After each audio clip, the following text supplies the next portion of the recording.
کچھ دیر جتنی حضرت چاہیں گے ارشاد فرمائیں گے، ہم ادب سے حضرت کی بات سنیں گے. اسپیکر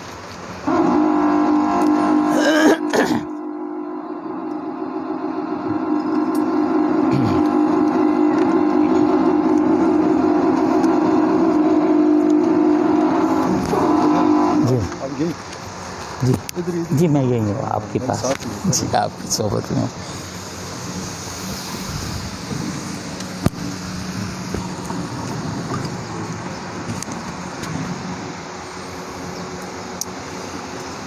یہ ٹھیک ہے جی اچھا وہ ریکارڈ ٹھیک.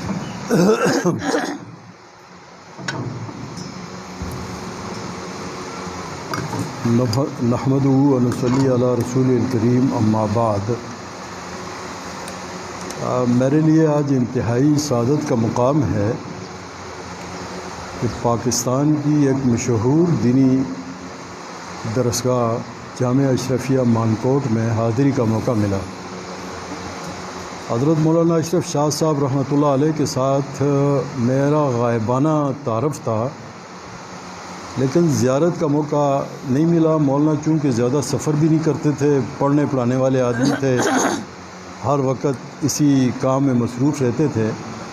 لیکن ان کے کچھ شاگرد وہاں پر ہیں ہمارے ہاں، ان کی تمام خدمات، ان کے تمام کارنامے، ان کی کتب، اس سے ہم تقریباً ہم واقف ہیں. اور ہمیشہ خواہش تھی کہ میں اس ادارے میں تھوڑا سا چلا جاؤں اور جا کر وہاں پر اس کو دیکھوں، جس ادارے کے اتنے مخلص، بعمل عالم بعمل اور اتنی محنت کے ساتھ دور دراز دیہات کے اندر انہوں نے ایک ادارہ قائم کیا ہے.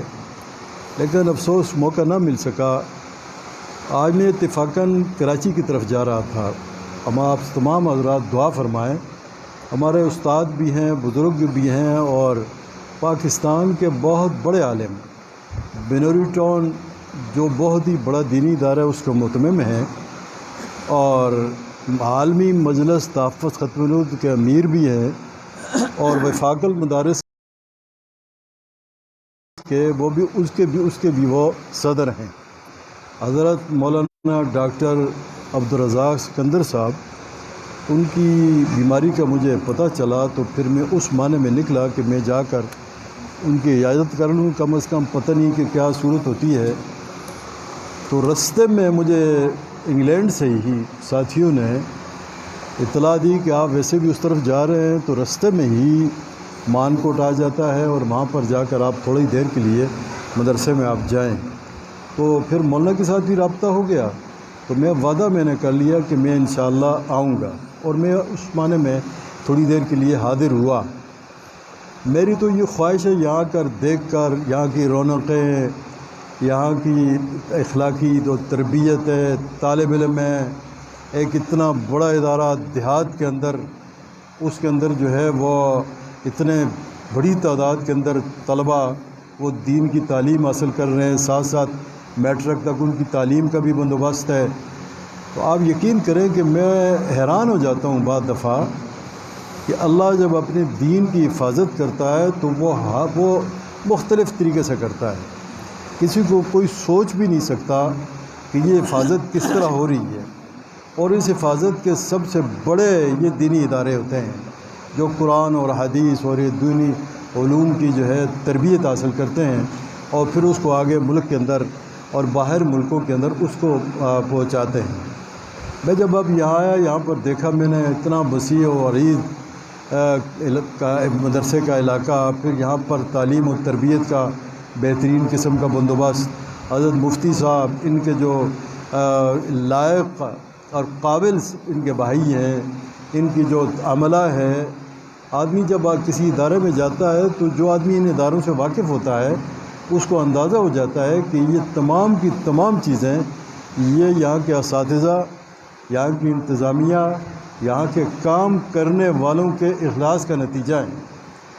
میں چونکہ سفر میں ہوں اور میں آگے یہاں نکل رہا ہوں، میری خواہش تھی کہ میں یہاں 2-3 دن ٹھہروں. حضرت مفتی صاحب، میں ابھی ہماری پہلی ملاقات ہے اور میں ایسا محسوس کرتا ہوں کہ ہم بڑے عرصے سے ایک دوسرے کو جانتے ہیں.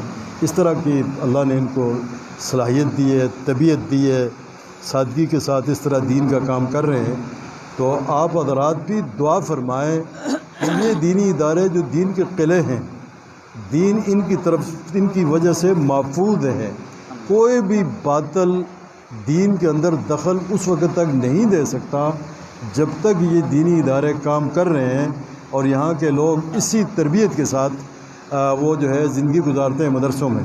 میں بہت سی جگہوں میں جاتا ہوں، اپنے اس وہاں پر انگلینڈ میں بھی، پھر باہر ملکوں کے اندر بھی، مصر میں گیا، سعودی عرب کے مختلف اداروں میں میں جاتا ہوں، مختلف جگہوں کے اندر مدرسے ہیں، لیکن جو تعلیم اور تربیت کا، اخلاق کا بندوبست جو ہمارے ہاں بر صغیر کے اندر ہے، پاکستان، ہندوستان، بنگلہ دیش کے اندر، وہ کہیں بھی نہیں ہے، کسی جگہ بھی نہیں ہے۔ سادگی اور پھر دینی محنت کو اپنے سامنے رکھنا، دین کو بہت ہی محنت کے ساتھ حاصل کر کے لوگوں تک اس کو پہنچانا، یہ اس طرح کا ماحول کسی بھی جگہ کے اندر موجود نہیں ہے۔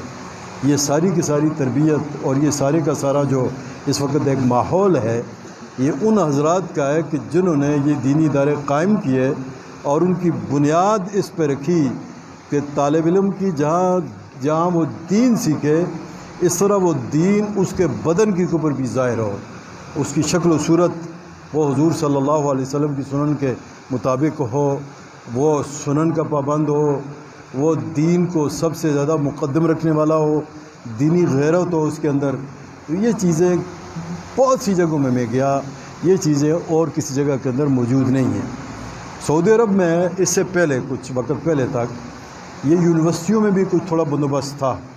میں ریاض یونیورسٹی ایک دفعہ گیا تو وہاں پر جب میں دیکھ رہا تھا کہ ہزاروں کی تعداد میں اس وقت تقریباً 80,000 سے زیادہ طالب علم جامعۃ النظام کے اندر وہ پڑھ رہے تھے۔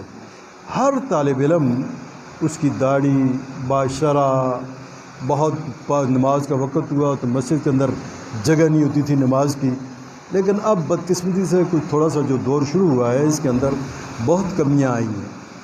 وہ ماحول وہ نہیں رہا جو کچھ عرصہ پہلے تک سعودی عرب میں تھا، وہ اب اس طرح کا ماحول نہیں موجود ہے، لیکن اس کے باوجود پھر بھی غنیمت ہے۔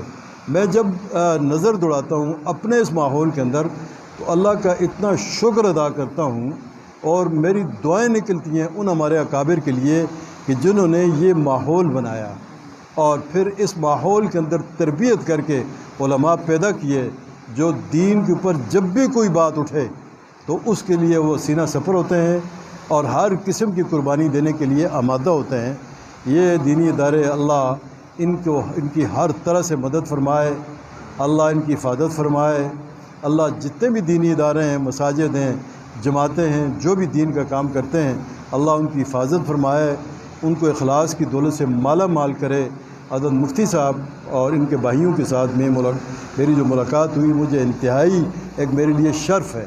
میں آج بھی ان کو مولانا کے بھائی ابو بکر صاحب کو بھی کہا، مولانا ابو بکر کو بھی، کہ مجھے اگر جب بھی کسی وقت موقع ملا تو انشاءاللہ میں ضرور یہاں پر 2-3 دنوں کے لیے آؤں گا اور اس ادارے کے اندر آ کے میں ٹھہروں گا۔ اب چونکہ مجھے پہنچنا ہے وہاں سکھر کے میں، تو انشاءاللہ آپ دعا فرمائیں کہ اللہ ان اداروں کی حفاظت فرمائے، ہر قسم کے شر اور فتنے سے محفوظ فرمائے، اور ان کی حفاظت اس طرح فرمائے کہ کوئی بھی دشمن ان کو نقصان نہ پہنچا سکے۔ یہ دینی ادارے اسی طرح پھولے پھلتے رہیں۔ وآخر دعوانا الحمدللہ رب العالمین۔ جی نہیں، آپ آخر میں خود دعا فرمائیں۔ جی جی میں روک سکتا ہوں۔